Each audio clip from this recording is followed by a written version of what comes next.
Savoir et comprendre les plus récentes nouvelles qui nous touchent. Alexandre, qu'est-ce que Paul Saint-Pierre Plamondon va nous annoncer à 7h30 ce matin sur sa page Facebook? Il nous a titillé hier. Ouais, mystère et boule de gomme, mais on sait que ça va parler du référendum. Hein. C'est ce qui s'en vient ce matin, 7h30 sur ses réseaux sociaux. C'est le petit teaser, le petit divulgateur que nous a fait hier Paul Saint-Pierre Plamondon en disant que oui, il allait parler du référendum. Puis ça survient à un moment où dans la campagne électorale, déjà, on voit des adversaires du Parti québécois profiler toutes sortes de menaces là, autour du référendum. Là, brandir le fameux épouvantail utilisé depuis des décennies. Hein, chaque fois qu'on a une rivalité, là, avant c'était libéral-péquiste, maintenant c'est un peu tout le monde PQ.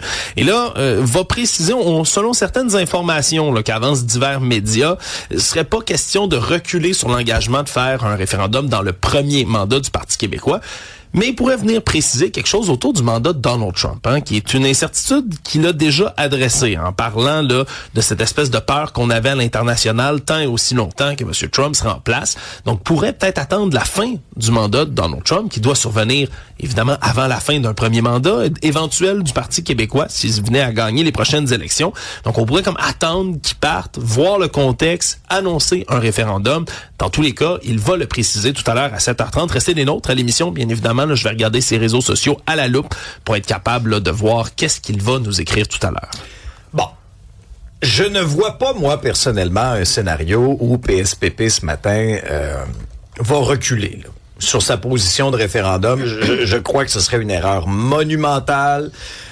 Paul Saint-Pierre Plamondon est apprécié des Québécois parce qu'il tient à ses convictions. C'est un homme de parole, un homme de conviction. Alors, dans mon esprit, j'ai entendu toutes sortes de choses depuis hier. Dans mon esprit, je ne crois pas à ce scénario-là. Maintenant, est-ce que dans le contexte actuel, à 24 heures de cette possible entrée en vigueur de tarifs là, qui toucherait à peu près 500 produits de notre pays, est-ce que c'est sage de rappeler un petit peu, tu sais, que le Parti québécois étant, par exemple, majoritaire en octobre prochain, allait être responsable, n'allait pas plonger, par exemple, le Québec dans un processus référendaire pendant le mandat de Donald Trump. Est-ce que c'est sage de le rappeler? Oui. À l'aube de ce qui risque de nous tomber sur la tête demain, et à l'aube aussi de la campagne qui va être déclenchée, là, selon ce qu'on comprend, à la fin août. Mais je vous dis, là, le scénario, catastrophe, cette espèce de revirement de situation majeure-là, je n'y crois pas une seule minute. Maintenant, là, c'est sûr que quand on regarde l'horloge, il est minuit moins une là, pour les négociations avec les États-Unis. Si rien n'est fait, il y aura des tarifs et ça va faire très mal au Québec. Très mal au Québec, surtout que l'incertitude continue de planer par rapport à ce qui pourrait être sacrifié dans ces tergiversations avec les Américains. Le retour de l'alcool, ces tablettes, bon, peut-être, cette compétence provinciale, bien sûr, mais pour les producteurs agricoles, pour les producteurs laitiers du Québec qui ont toutes sortes de craintes, des craintes super légitimes de voir la gestion de l'offre être sacrifiée, comme ça avait déjà été grugé, hein, souvenez-vous, dans la négociation de la CIUM, c'est Donald Trump lui-même qui l'a négocié, c'est entré en vigueur en 2020. Il y a eu un accès là, augmenté de 3,9% là, d'accès des produits laitiers des États-Unis jusqu'ici. C'est une augmentation qu'on estime là, des exportations américaines vers le Canada de 150% là, depuis 6 ans. Donc, une balance commerciale qui est favorable aux Américains déjà, si on venait à gruger davantage dans une époque où nos agriculteurs, des fois, ils en arrachent, puis pas à peu près, ça pourrait être complètement catastrophique. Mais c'est évidemment l'incertitude qui continue de planer, qui est des plus délétères. Là. Mais malgré l'espèce de stratégie là du gouvernement libéral, c'est d'être dans le plus grand des secrets, de rien révéler, de pas jouer ses cartes devant un grand public. On a encore vu le ministre Dominique Leblanc là, qui mène la plupart de ces négociations-là hier dire « le travail continue », en une phrase qu'on a entendu répéter ad nauseam là, depuis déjà plusieurs semaines, plusieurs mois. Qu'est-ce que ça va donner? On va sûrement avoir des réponses aujourd'hui, voire tard ce soir, avant la date butoir de demain matin. Là, si c'est pas réglé d'ici ce soir, il y a fort à parier que M. Leblanc ne dormira pas de la nuit. Là. On va voir ce que ça va donner, mais c'est sûr que c'est l'incertitude la plus complète. Il y a aussi le scénario d'un fameux taco, hein, Trump always chickens out. C'est déjà une tactique qui est utilisée par le passé. Je pense que des phrases qu'on entend le plus répétées, puis la cassette est un peu usée de Dominique Leblanc, c'est des discussions constructives avec l'administration américaine. On construit qu'on ne sait pas. Maintenant, je les comprends, les craintes des producteurs laitiers. Parce que quand on regarde ce qui s'est fait dans les dernières années, on nous répète tout le temps, la gestion de l'offre, c'est non négociable, c'est intouchable. Or, dans les faits, c'est pas du tout ce qui est arrivé. Rapportons-nous en 2020. Le Canada a accordé un accès bonifié de 3,9% sur les produits laitiers en provenance des États-Unis. Alors, à chaque fois, on vient grignoter un petit peu le marché. Maintenant, est-ce qu'il y a de réelles craintes ou menaces même pour l'avenir de certaines fermes? Et j'irais même un peu plus loin. La transmission là, de génération en génération de ces grandes fermes, que ce soit des fermes laitières au Québec, encore faut-il que ça vaille la peine pour la relève. Alors, moi j'en suis là, je les comprends, ces craintes-là. Maintenant, je veux revenir sur certaines déclarations de Mark Carney. Hier, vous savez, on nous a annoncé l'entente cadre. Hein? C'est important de le mentionner parce que c'est pas une entente ferme, c'est une entente cadre entre le Québec, Terre-Neuve et Labrador concernant Churchill Falls. On parle d'entente historique, plus belle conférence de presse, j'ai écouté ça hier. Il y a eu des bretelles pétées au pied carré hier. Ben oui. Le premier ministre Wickham, première ministre Fréchette était là, premier ministre PDG Carney aussi. Et là, Mark Carney, il a dit une phrase qui m'a quand même marqué. Il a dit, nous sommes en train de négocier d'une position de force avec les Américains. Oh, palais, OK, on n'a peut-être pas la même lecture des événements, parce que moi, tout ce que j'ai vu faire le premier ministre PDG, c'est des concessions. Hein? On devait avoir les coudes dans les airs, mais finalement, on est à genoux devant le Donald. On a concédé un paquet de choses, on a reculé sur un paquet de choses. Hein? On a offert la moitié des profits du pont Gordie Howe, alors que ce sont les Canadiens qui l'ont payé, pas les Américains. On a reculé aussi sur tout ce qui est géant du numérique. Mais ça, on a sacrifié la culture québécoise là-dessus. Alors, il faudrait nous expliquer, M. Carney, en quoi on est en train de négocier d'une position de force. Mais après ça, il ressort le fameux maître chez nous de Jean Lesage. Ça va prendre plus que des slogans, des phrases creuses. Là où j'ai été un peu rassuré, c'est on a un plan pour chaque situation. Alors moi, si dans les prochaines heures, là, il y a des tarifs qui nous tombent encore sur la tête, cette fois-là, il faut une réponse. OK? La réponse, ça peut pas, encore une fois, de jouer au petit intimidé dans la cour d'école, là, qui se laisse frapper par un bully et qui ne fait rien. Maintenant, il faut que la réponse soit intelligente. Faut pas faire comme Doug Ford, le gros Jean comme devant, là, puis comme un éléphant dans un magasin de porcelaine, puis tout péter. Il faut être stratégique. En même temps, hier, la prudence dans les déclarations de Carney, je la comprends. Ça aurait été, la pire affaire là, d'y aller avec une déclaration malheureuse là, à quelques heures. Et là, semble-t-il que les deux se sont parlé, là, Carney et Trump. Mais d'y aller d'une déclaration malheureuse qui ferait déraper les fameuses discussions constructives du ministre Leblanc. C'est certain que un rapport de force qui pourrait être établi, là, puis il l'a pas nommé directement, mais c'est que les Américains, avec ce qui se passe au Moyen-Orient, ont une situation qui est un tout petit peu délicate là, niveau économique. Là. On sait qu'il y a des pertes d'emplois, là, où il y a un ralentissement des emplois qui ont été générés dans les derniers mois. C'est des mauvaises nouvelles économiques qui viennent avec une inflation qui continue de monter, des prix à la pompe qui montent, des prix de tout, hein, parce qu'on sait que l'essence, ça fait un domino après ça sur l'ensemble là, des produits qui sont transportés. Il y a un espèce de moment où, si même ces tarifs-là arrivent sans une réponse canadienne, on estime qu'il va y avoir une augmentation de l'inflation, évidemment ici au Canada, mais aussi aux États-Unis. Il y a peut-être un contexte économique là, pour venir tirer un peu là, de notre côté la couverte du côté canadien. Un des problèmes, ça c'est Bloomberg qui avançait ça dans les dernières heures, là, ça bloquerait au niveau de l'automobile entre le Canada et les États-Unis. Alors, à suivre. D'un premier ministre à l'autre, on a Mark Carney là, qui a des contacts un peu partout dans le monde, qui multiplie les voyages à l'étranger pour tisser de nouveaux partenariats. Puis là, il y a Justin Trudeau, lui, qui danse dans une allée de quincaillerie avec un siphon dans les mains. Puis là, il est donc bien fier. Et en une du journal ce matin, on apprend que, de un, il faut toujours, je comprends, là, protéger les anciens premiers ministres. Mais c'est parce que des fois, il y a un appel à la sobriété. Puis la sobriété, puis M. Trudeau, disons que c'est pas le premier mot qui nous vient à l'esprit.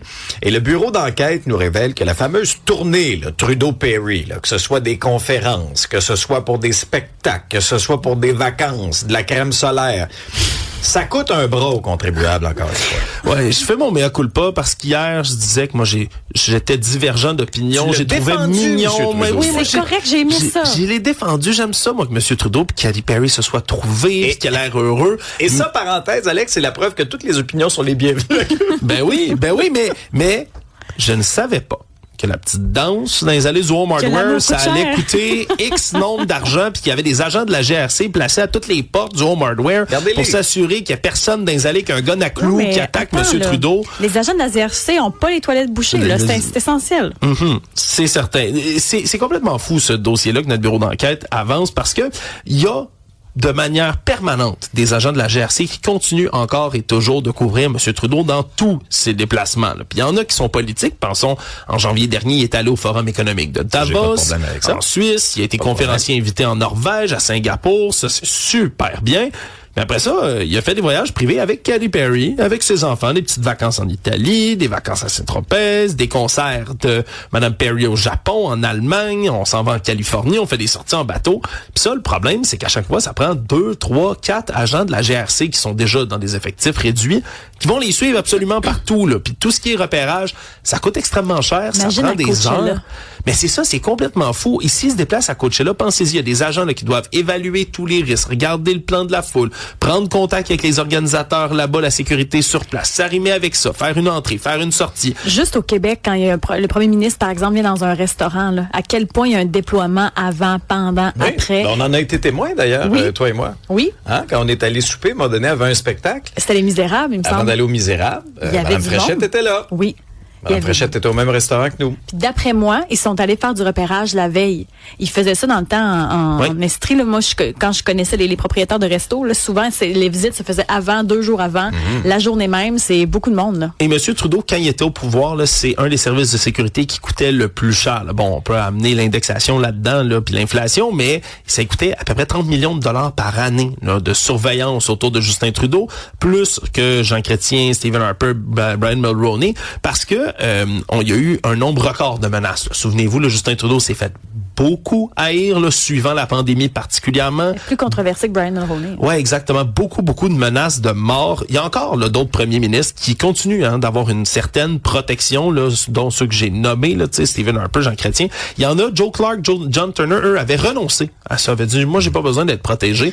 On se comprend que c'est pas nécessairement le cas de Justin Trudeau, mais quand même, on sait pas de combien est la facture en ce moment, puis qu'est-ce que ça nous coûte chaque année, puis combien ça va nous coûter sur combien d'années. Ça demeure un mystère. Puis c'est un peu inquiétant dans le contexte des finances actuelles. Ben, c'est parce que c'est un manque de transparence dans un premier temps. Maintenant, il y a toute la question de la sobriété. Tu ne verras pas Stephen Harper à Coachella. Tu ne verras pas Jean Chrétien à Coachella. Mais on aimerait ça. Mais on aimerait ça. On aimerait ça, mais on les verra pas. Ben, où ils vont, mais ils dansent pas puis ils boivent pas. Non, mais alors, qu'on protège M. Trudeau lorsqu'il fait des conférences à Davos, lorsqu'il fait... Bon, c'est une chose. Mais qu'on commence à financer son espèce de style de vie là de superstar à l'étranger là avec Katy Perry, là j'ai un problème avec ça. Mais il n'y a pas un bout, c'est lui qui devrait pas assumer la facture. Pourquoi c'est nous qui payons? Il y a des moyens, il est multimillionnaire Trudeau, de père en fils. Katy Perry paye ses propres services de protection parce qu'elle aussi, en passant, a ses propres gardes du corps de l'autre côté, mais la GRC peut pas s'assurer que ce déploiement privé-là a la même efficacité que leur service, blablabla. Donc, les deux sont là en même temps, pensez-y. Mais en sortie privée, c'est son choix. Ben c'est ça. Moi, je trouve qu'il y a une ligne qui doit être tracée. Ben oui. Alors là, dans ce cas-ci, à l'époque où M. Trudeau était premier ministre, c'est correct. Bien sûr que c'était un gars qui était polarisant. Puis malheureusement, il y a des fêlés qui vont vouloir, le menacer ou, attenter à sa vie. Ça, là, je veux dire, il faut pas tolérer ça. Il faut bien sûr le protéger adéquatement. On se souviendra de l'épisode du 3/4, de la gravelle, là, de quelqu'un qui avait même été assez proche pour lui lancer du gravier. En tout cas, bref. Là où je trouve qu'il y a exagération, c'est ça, là. C'est qu'à un moment donné, là, est-ce que nous, comme contribuables, on finance un train de vie de rockstar, d'un multimillionnaire? Elle est où la ligne aussi, là? Moi, je questionne sincèrement, c'est du travail, très, très bon travail, encore une fois, de notre bureau d'enquête ce matin. Qu'est-ce qui se passe, donc, à Montréal? Là, en fin de semaine, il y avait eu ce féminicide. Et là, tu nous apprends qu'il y a une autre femme qui a été assassinée. Cette fois, c'est dans Saint-Michel. Ouais, moins de 48 heures. On est encore dans le même quartier, même dans le même secteur. Encore une fois, en plein jour, vers 14h25, hier, les policiers du SPVM débarquent dans un logement. Il y a une femme dans la quarantaine. Son corps est inanimé.